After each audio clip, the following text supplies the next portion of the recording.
I'm sitting here with Sister Perpetua Apo, and I want to talk to her about the time she was kidnapped in Nigeria.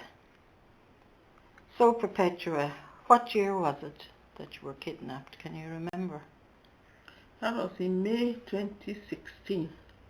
You probably will never forget that day. So, you were traveling. Tell me where you were going from and where you were going to.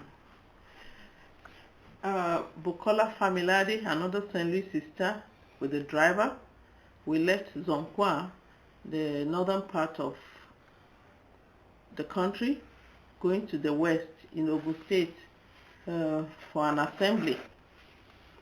How long was the journey? Well, it's about 12 hours journey. Right. You stopped along the way. What caused you to stop? The car developed a mechanical fault because the driver, who didn't know the road very much, rushed into a big pothole at the center of the road, and that shifted the engine and pressed on the radiator. All the water in the radiator poured out, and the temperature of the engine rose suddenly, and we didn't want to cause more damage to the car, so we decided to stop and called the sisters who helped us to call the mechanic in a nearby town. How close were you to your destination when you stopped? I would still have more than 1 hour drive. So you were nearly at your destination. Yeah. So what happened when you were stopped? Well, we stopped and we had already got in touch with the mechanic and explained to him where we were and what he should bring for us to get out, for him to repair the car. So all the sisters in Italy at that time, we had contacted some of them that we would be late for the meeting. And while we were waiting for the driver, for the mechanic, and the priest who was to bring the mechanic, we had called them, told them where we were and the sign. Shortly before they got to us, these kidnappers came. How many were there? There were many. They all came out from a vehicle and pounced on the three of us. They beat hell out of us to restrain us. And when we realized that we were only women and so many of them against one man, so they overpowered us and led us into the virgin forest. Oh my God. Were they armed? Had they guns? They were. They had guns and some machetes. Oh. So where did they take you when they... They just took us further into the forest. Was there shelter there or a hut there or was anything? No shelter, nothing whatsoever. So you were in the middle of a virgin forest. No shelter. No shelter. Rainy season. It was during the rainy season. A few times it rained and we sat in the rain and our clothes were wet and our clothes got dry on us. So day and night we sat on bare ground, the cold ground. Were you tied up all the time? We were chained. Oh, you were chained. The three of us were chained together, and it's a long chain, so they tied each of our legs and padlocked them, and then the final end of that chain was tied to a tree and padlocked. Right. So there was no way we could escape, even if we wanted to run with the three of us chained together. So you said they attacked you at the car. So were you wounded? Were you hurt? I was thoroughly beaten because I thought they were ritualists. Because there has been that story going around that they use human parts for rituals. How that is true, I don't know. But I thought they were ritualists because I know those that experience kidnapping at the stage, either they already known people or for a reason they are political people looking for one thing or the other. But I never knew that we could be kidnapped. Yeah. So when I thought that they were they were ritualists, I fought tooth and nail to make sure that at least I'll bring one down, kill one, before I will be used for ritual. So when we had good fight, that I had bruises all over my body, until he realized that I was about to overpower him, just one of them, and he beckoned on the others to come. Said, bring the gun, let's kill this one, because she's proving to be stubborn. So they used a blunt part of a machete on my back. So that one I just read. I said, this is not, it's not Ritual. this is more than what I expected. So I just let go. And they dragged us with our skirts. They were dragging, they were dragging with my skirt into the bush. Until we got to a stream, they waited to see if the stream was deep or not, because they are also new in that area. Anyway, when they realized, so all of us got wet entering that stream to cross to the other side. So after we had walked for about an hour inside in the dark. Yes. Was it night time by now? It was, okay. It was so night time this time around. So when we got to a place, they made us to sit on bare ground and asked for all our valuables. At this time, my veil had dropped while I was fighting. My veil, my glasses, my bag with all the phones I had in there, and my shoes had fallen. So I was walking barefooted with them for the whole number of time I was with them. So they made us to sit, and that night they hung around us, and they did, because the first night they didn't chain us. They were guarding us so that we would not run. And the second day they now brought this long chain and chained us. Did they treat you well? Were you fed? There was no treatment. What would you call treatment? If we were treated well, we should have been kept in the house, or should have been given something to cover our head. The few times it rained, we should have been given good food. But we were not treated well. And then they constantly scared us with the fact that if our people did not give them enough money, they were going to cut us into bits and pieces.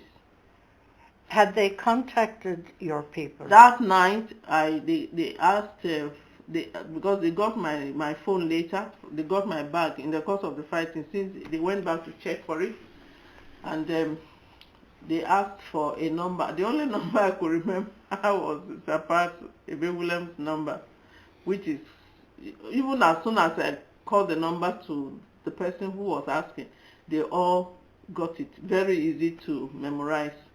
So they made me to speak with Sister Patricia William that night. And when I called her, apparently she was at the airport. I think she was also going to this assembly. And I called when she said, yeah, speak with her. I said, sister, we have been kidnapped. She thought I was joking in my usual joking manner. Yes. I said, sister, we have been kidnapped. She said, are you not at the meeting? I said, we have been kidnapped. We are far away from Ijebu-Tele. So it was when they contacted her with that number that she knew that it was a serious thing. Yes. And they began to communicate with her from there on. Yes. And the last time they wanted to release us was when they brought the phone again to us in the bush to make sure that we were still alive. Yes. Were you able to sleep? Sleep in the face of death. How many days were you there? We were there for 10 full days. And from the 12th of May to the 22nd of May. We were released actually on the Feast of the Trinity, Holy Trinity. Very nice. So on a Pentecost Sunday we were there. We sat with them. And you never slept, or you did sleep? We took naps in the afternoon, because by 5 p.m. it would have gone so dark, and since no light, and we were slow to drink water, because since you were chained, to answer the call of nature, you just have to call them. And in the dark, we didn't sleep in the night in case there was any crawling thing Things coming or something like that. Yes, it must have been terrifying. It was. To be in the jungle. In the dark. Yeah, we have Did they never light a fire or anything themselves? Well, keep things away? They wouldn't even use torchlight. The torchlight they had was just in case we needed help in the middle of the night to ease ourselves, something like that. Okay. They will, or sometimes to come and check if the padlock was still properly locked or something. So that was the only light. And because at that time they had a lot of hunters, some they didn't want anyone to know you were there. Yeah. Tell me the story about the contents of your bag and your hair dye. I think it was on around the 5th day or 6th day that one of them who came to apologize was sorry that he didn't know that we were sisters, and maybe had heard what had been happening, because the news is all over the place. Yes. That these are Reverend sisters and all. So he came and sat. They wouldn't face you directly for you not to be able to identify them. So he sat behind me, and then I had normally applied down my hair and realized that there were gray hair coming, and he said, I didn't know you are this old, but you still look young and your skin is fresh compared with what I'm seeing. I said, what has that got to do with what we are doing? I just want you to release me. He said, because they don't kidnap the elderly ones. I said, well, what would have happened? He said, if I had wriggled my way in the course of fire, they would have allowed me to run. I said, God knows that I wouldn't run away. I will come back since my sister is there. I said, but don't ever, gave me strict warning, don't ever dye your hair. Because if we see the gray hair, we wouldn't touch you. They had rules. They had rules and regulations that they don't rape women, they don't attack the elderly ones. Oh. And they are very brutal with men, but because we had a driver with us, we begged them not to touch him.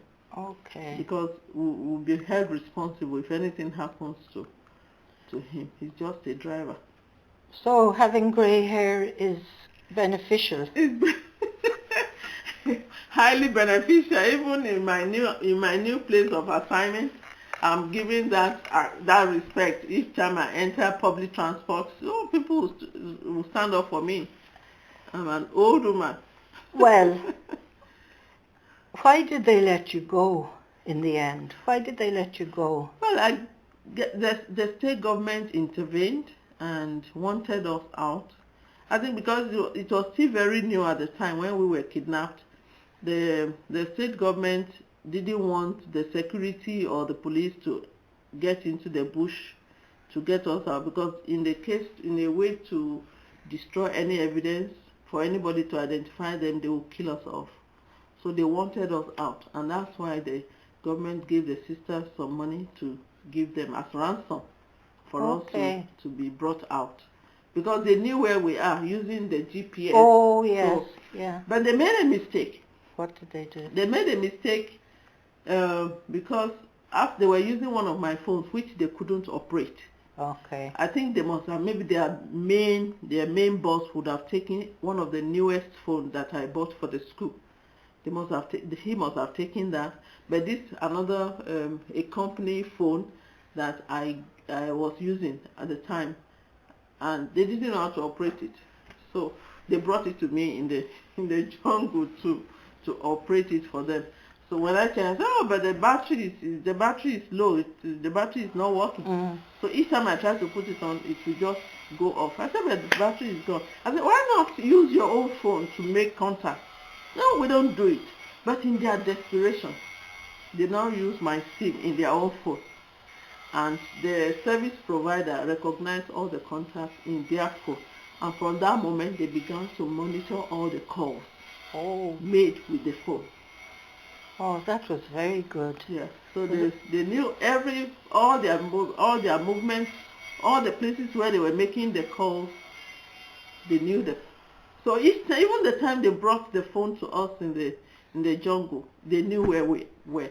Okay. So, but they were just waiting for us to get out. Right. But the last night we stayed there, they didn't give us food. They were giving us food once a day. Sometimes they will give us bread, and that's enough for the day. Or they give us water in the sachet. And we have to manage that, whether we were thirsty or not. And on the 8th day, they took us to one stream. I think this leafy will be like clean water beside the one they took us to have a shower. Oh, stop. And if we had known, we wouldn't have had shower. It would have been better. After having a bath, it was so itchy. It was so itchy. And when they waited for us to get our things dry, where they took us to, where we could dry our clothes. But meanwhile, somebody was constantly, I hope you are not going to run. I hope you are not going, because if you run, you will be killed. And a few times they shot into the air to let us know that it was not just a toy gun. Right. Yeah. It must have been a terrifying experience. Were all of you very frightened, scared? I was. Even though people feel, well, not that I don't get scared easily, but that one scared the hell out of me. And I was also scared for the other two, being the eldest, and then the driver not understanding the language, and from a very far place, that I felt that the sisters of St. Louis might be in trouble if anything happens to him. Even if we die, it will be easier for our parents to accept. But will his people accept that? Yes. So I constantly held the two of them. And God so good, Bukola had just put on her cardigan before we were kidnapped. Otherwise, she would have died of cold. Yes. But I didn't. I just had to stay strong for the two of them. I constantly told them, don't worry, we'll be out. And the things in my bag, they took my ATM card, they took the phones, all the money. We had so much money because anytime we were going to the West, that's right, we took money to buy things. Yes. So they took so much money from the other sister too, and all the gadgets that I normally move with. Simple things like I normally have this sewing kit. I have my rub. I have my handkerchief. I travel with 2 handkerchiefs. I travel with anything, just first aid, paracetamol, like that, needle, blade, all those things. I normally travel with them.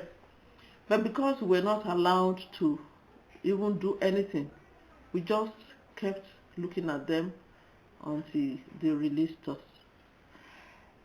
Did they guide you out of the jungle? They did, but not after the last time after the sisters spoke with us.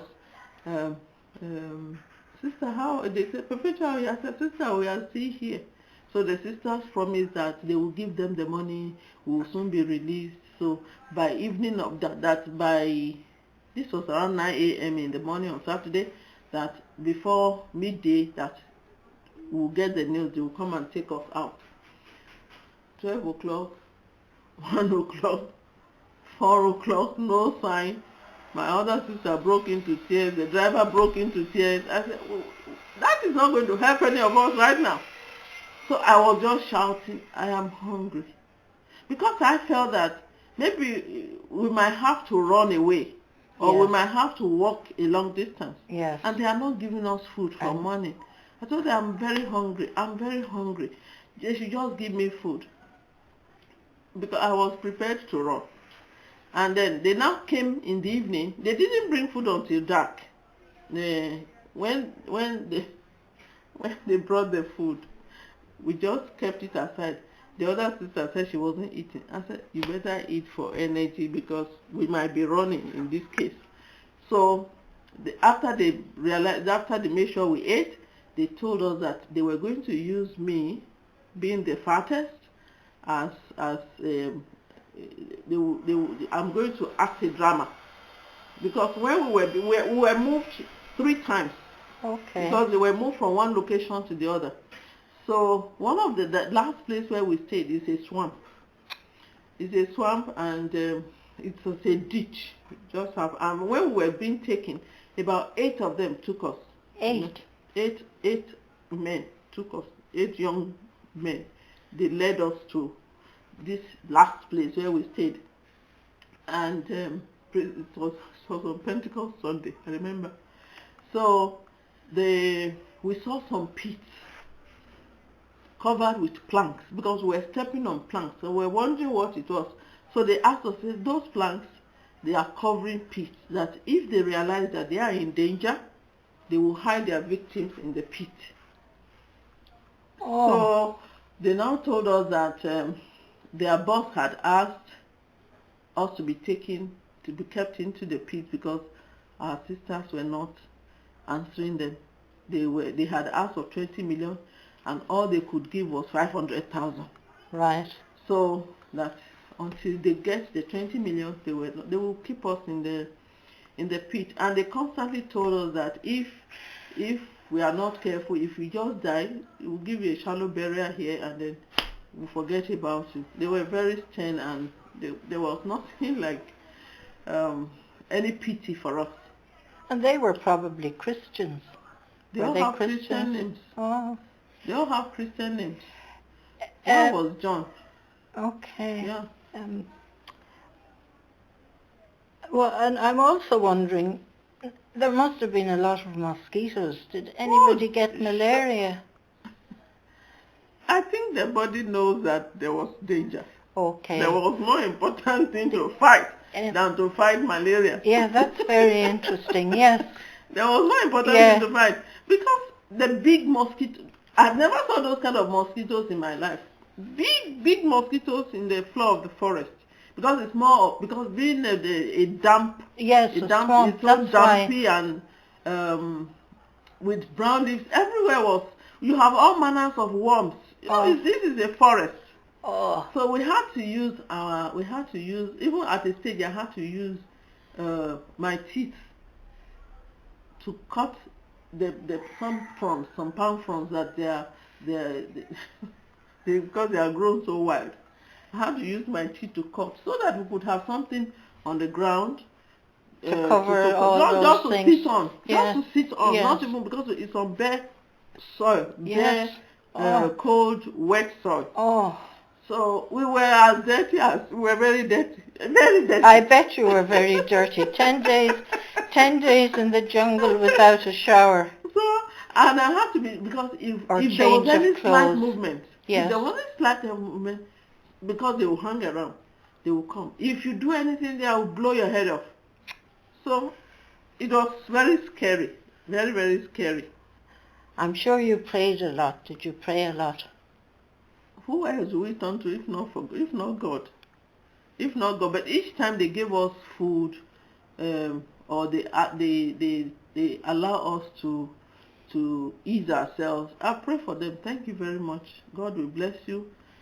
You will never be hungry, especially if it is food. You will never go hungry in your life. God will provide for you. I constantly prayed for them, and I was hoping, and I was begging them. I said, we still have our parents. Please, can you beg? Because they are Yorubas. Yes. Can you please, you would like to bury your parents. We also like to bury our own parents too. It was really begging. So how did you get to the road then? Oh, as I said, they were going to use me. We were going to act in drama that the boss had asked us to be brought out to be thrown inside prison. But because we have not been stubborn to them, we've obeyed them, they will lead us out, and they will tell the boss that one of them is dying. It's better we allow them to go. So that if they saw them, because sometimes the boss could want to know whether they carry out their instruction, if it's the instruction, that if he sees the boss, he will tap me on my back. I should pretend to faint. Oh. That was very clever of them. It was very decent then that they were letting you go. Yeah, that I should pretend to fall. I should fall. So the other two, the other sister and the driver should be trying to be shouting, my sister must not die. Please, can you do something for her to wake up? Please, sister, wake up. They should be slapping my face. I should not just mind. I should tighten my teeth as if. So they said, make sure you do that. Make sure you do that. Don't forget. It's okay. So around 2 a.m. they came, and that was around 2, because we would have even made a sense of time at this time. We yes, don't know that. you would know the day or the time. And you know, in the forest, it's all canopy cover that is dark, yes, almost yes, throughout the whole day. So you'll be shivering. So, but what do you do? Just stay there. And because I had rubbed this ointment balm, yes, that I used to keep me warm a bit. So when they brought us, when they came around 2 a.m., one of them who had apologized, who had asked for forgiveness, carried my handbag and said, now let's go. So everything that we had used, because our foods were coming in polythene bags, they collected all the polythene bags. You know, when we don't finish any food, you throw it away. It's not that you don't finish it, but you just don't have the appetite. yes. So you have ants all over. You have ants disturbing. So they collect even the butt of cigarettes. Yes. They were smoking, yeah, Indian hemp throughout. Smoking. And that was my first time of seeing somebody who is an addict. Who's a drug addict. Because if any of them didn't have it on time, you will see how the person will be vibrating. And I will say, I hope these people will not see us as rats and just finish us off. So they collected everything in a bigger bag. And after we had walked very fast, they threw everything into another kind of bush. All your belongings are just the rubbish. All those. Yes. Yeah.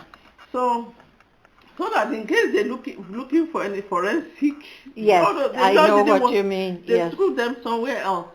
So we didn't know that where we were, because we had to use our buttocks to crawl into the swamp area. So to come out now was a problem. So they now got a tree with branches. They climbed. They climbed, and then all of them now pulled us out one after the other. So we were going. The one leading, who told me to act drama, was in front, and he would turn and flash the light. So is it for us to come back? Is to be following? We should come. We gave him a bit of distance. So at a stage, he just turned back suddenly and started running towards us. I thought maybe the boss had come. Yes. Maybe this was the time for me to act my drama. As soon as he came near me, I just fell to the ground. Good for you. To the ground. He now said, this is not the time to faint. You were running. Anyway, we waited for some time, and then everywhere was calm again. We waited for about 10 minutes. Then he told us to move out again. He led us. We now saw one of these trucks. Maybe it got spoiled. Being a virgin forest, you have loggers also coming in to take timber and things like that. Maybe it broke down because they didn't trust anybody. Anybody could use anything to get them. And he had warned us, if they were to run, we shouldn't follow them. We shouldn't run towards their side. 3 of us should go on our own, because they would want to escape also. Yes. So we got to this truck. They said, run. 3 of us. Because it is hand. Being a virgin forest, it is hand you use to look for roads. Sometimes you have these long twigs, thorns pushing you down, and then you just be going. All those times we didn't think of snake, scorpion, anything. You just wanted. We just wanted to escape. So after we had gone far, they started shouting, come back, come back, come back. Are we to come back? Are they the ones calling us to come back? This time, this one still had my handbag. We waited there, they started searching for us. And they got us where we were. Because I had a brown blouse, Bukola has a navy blue. Even her cardigan was brown, or grayish. But the driver has a shirt on white background. So they told him to remove it because it would show. It would show. Yeah. So all the time he had his black singlet on, and he was constantly holding his shirt. So when they saw us where we were, they said, "Come out, we are the ones, come out." So we followed them again, slowly, for about 2 hours. We walked, and oh my so goodness. towards we now saw light. We saw we heard the movement of vehicles. I said, "What? Where are we?" He said, "It's Lagos Benin Expressway." There was a filling station close by, and a vehicle coming. Either they had a vehicle carrying passengers had a mechanical fault, so they were by the roadside. You could hear voices, so they kept us saying, "Stay here." This will be around 4 a.m. Stay here until it is morning. Because if you move out, there are so many there are so many groups of kidnappers around. They might kidnap you again, and all. And they told us, what they just sit down here. Hunters might just, if there's any sound or movement, a hunter might just shoot, thinking we're animals. So we stayed there quietly, until we realized that it was getting brighter. So we walked out. But before they left us, they gave me back my old phone. That phone had stayed 6 years. I had to use rubber band to hold it before I can see any number on it. So they gave it back to me with my SIM card, and they gave us 2,000 naira to take transport to the next town. And they gave strict warning: don't go to the police. I guess one of them was a Catholic, and told us the names of the priests in the 2 parishes in the nearby town. They said, "Don't ever go to the police, and don't look at anybody straight, because police are out. There are many people out looking for you, and your pictures have been all over, so they might recognize you. So don't look at people straight." All this time I was still walking barefooted like a mad woman. Like a mad woman. So that was how we got to the road, and we met a man by the side of the road. Whether he was one of them or not, it could be one of them, the one that has been, because it was the last day that somebody joined them. Right. Who wouldn't come nearer us? Maybe the boss. Not a boss. That might be a Catholic. Right. And he was the one that gave the names of the 2 priests in that town. He was just hiding. He didn't mask, but he constantly didn't look at us. He was one of those that led us out. So he was the one that gave the money and my phone, and he said, "Go anywhere you want to go." I asked him, which is the nearest place. He told me the place. I said I will find out. Once I get there, I'll find out how we will move from there. So this bus was coming from Lagos. We entered with this person who was there, and anyway, we got to a place called Ore, and I know only one. That being my diocese, I know the priest. I know the parish. So I got down, went and bought a flip-flop. I was going to say, what did the people on the bus think of? I'm sure you were all smelling. Were you smelling? Why won't we be? I'm sure, the woman I sat beside was looking at me, because you have the light in the car. Of course, and you had no veil. No veil. No veil, no shoes. You were looking at the driver, so dirty. Yes. At this time he had put on his shirt. So all of us were dirty, really dirty. Feet everywhere. Clothes. And because I had to be walking barefooted, it was so embarrassing. Anyway, I went and bought a flip-flop, and because I realized that Bukola might be a bit weak, we took a bike. What Nigerians call Okada. Yes. We took a bike. I asked the driver. That's a motorbike. Yeah, motorbike. The driver took one, so I took one with Bukola and held her at the back, so that 2 of us would be. I wouldn't want her to fall. I just didn't want any of them to die. Yes. While I was there. So we went to the parish house. The only parish house that I know. I didn't know other parishes had been created within the same town. So I got into the compound. And God so good, there was no mass that morning. So the priest was getting ready to go to an outstation for mass. So we got to the front of the parish house. We met a man. Father, some people are looking for you. Apparently he didn't know who we were and all. As soon as it was only me, the priest knows.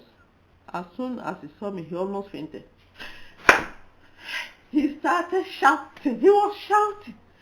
So he went and called the sisters, because all night that Saturday, when they brought the phone for us to speak with the sisters, they had been on the road all night looking for us.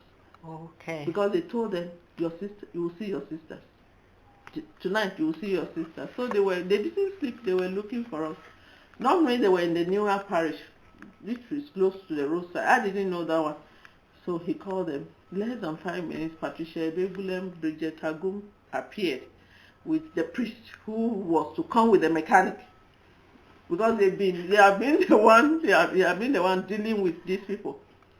So they came, and as soon as they got to us, we were crying, and everybody was crying. So the police started calling the sisters and the priest. Where are you? I just hesitated. We are praying. We are in the church. Being a Sunday, we are praying. When we finish, we'll call you. We are praying. We are praying. The priest too, they were calling him. Said, I'm at prayers right now. I cannot answer the call. As I said, they stopped answering those calls. So when we got downstairs, let's move. When we got downstairs, they changed vehicle. The Patricia and Bridget, they stayed at the back, because they had been following them. Even when they said when they were taking the money, they were following them. We told you not to use the AC. Wind down the glass. You know? Who said that? The kidnappers. Oh, the kidnappers. Those that were looking, that wanted the ransom. Yes. Because they described where they were to take the money to. Don't wind up the glass. Wind down the glass. Don't use AC. So out of fear, the sisters couldn't do anything. And each time the sisters went to the police, they would come and tell us in the bush that your sisters have gone back to the police. We told them not to involve the police, because the police are all working. They were all working together. So as soon as the Bridget and Patricia removed their veils, they covered themselves with shawl just to disguise that they were the ones. And then two of us, Bukola and myself, sat in the middle. Then the driver sat with the driver they came with. And as we were leaving Ore that morning, 6 police vans were entering Ore. Oh. I think they had told them that we have released them, and if the police were to get us, it would take another it would take serious money to get us out from the police. From the police. Oh, so that was why goodness. They gave us strict warning not to go to the police. Yeah. So they were going as the 6 police vans, I'm sure, with press people and all, because it was 10 full days. It was the talk of the town, the whole country. Yes. I would tell you, even in the whole world, man, because Sister Winnie at the time was having meeting in Rome. So quickly we went to a convent in Ondo. Isabel, the provincial at the time, was waiting for us there. We had our shower. So then that must have been heavenly. We had our shower, and all the bruises on my legs, thorns on my every part of me, I didn't even notice, because I didn't think of any help. I just wanted to be out, to go and tell at least I'm out. I didn't lose my life in the process. So after breakfast, we were taking now SSS, what they call State Security Service. Right. They were the ones that got us out, really. Right. They were the ones that knew where we were. Yes. They didn't involve the police. Police were doing their own, telling all manners of stories. So, and the reason why they did that was that the director was a Catholic and a woman. Oh. And she wanted to nab them. Yes. Anyway, just get them out. When you get these sisters out, we'll know how to catch them. And the mistake they made on the 16th, on the 6th, were picked on the 12th. On the 16th was when they used my SIM in their own phone. So they were monitoring all their calls. So as soon as we came out, they just went to their different houses, one after the other, and picked them up. picked them up. There was no. I heard one of them that resisted arrest. They just finished his leg. They shot at his leg. That the leg was amputated. Maybe he later died in prison or something like that. So were they all put in prison? They were put in prison, and I think Bukola went to court a few times. One of the priests in Ondo Diocese, who is a civil lawyer, who practices law really, was a lawyer, made sure that he nabbed them one after the other. So 5 of them were to die by hanging. They were to kill 5 of them, and there were 12 at the end of the day, because the wife of one of them who kept the gun knew what the husband does for a living, removed the gun to go and hide in the mother-in-law's place. That was her own offense. Whether she got 10 years in prison or... So the others got 10 years in prison. There are just 5 of them in that group. There are 5 of them. Because I noticed it's good to also be to be aware of what they are saying, their movement and their features. All of them that are in the real group, they have incision at their wrist. Okay. So they cover this incision with band. So you will see them wearing band on the left hand. Okay. And then one of them has Oyo Yoruba, not Ondo Yoruba. Uh-huh. I noticed all that. So that when we went for identification parade, I told them, the real men, the owners, they told us there are 5. And they got the 5 of them with incision. That's the kind of where they take oath or whatever. And they just pick them. The others could be mechanic or somebody by the roadside. Oh, okay, we'll pay you 20,000 to stay with us, because they were changing them to stay with us, just to keep an eye on us. And then they pay them handsomely. So, and some of these people, they will gladly agree. Poverty, you know. Yes. So that was how we had to even tell the story to the commissioner of police. And the commissioner of police was saying that actually she's a woman. She was born a Catholic but became healed or something, but became an Anglican by marriage. Then that she was even in the bush. She even saw the driver's shirt. I said the driver never removed his shirt, so he didn't go anywhere. I said nobody came anywhere. Yes. I was very angry with the woman, but because stories had to go around again, they arrested a couple. I think the handicapped, that they claimed they were the ones that arrested. I mean, the person who has both legs and feet couldn't overpower me until he beckoned on the others. So it's a handicapped person that will restrain me, that will handicap. That is the story. That is some story, Perpetua. Oh, it must have been terrible. It was, but... And we were all praying. I'd say all over the world, we were all praying. Yeah. So somebody was looking out for you there, the Lord and your guardian angels. Yeah. So we thank God for your escape from such a terrible thing. Survival. It's a miracle you survived. I mean, you weren't being fed. You were getting wet all the time. No. And you didn't know if they'd kill you. You'd ever see the light of day again, out civilization again. So, in fact, I'd say Bukola was lucky, and the driver, that you were the one they were kidnapped with, because many another one wouldn't have been strong enough. It should have been.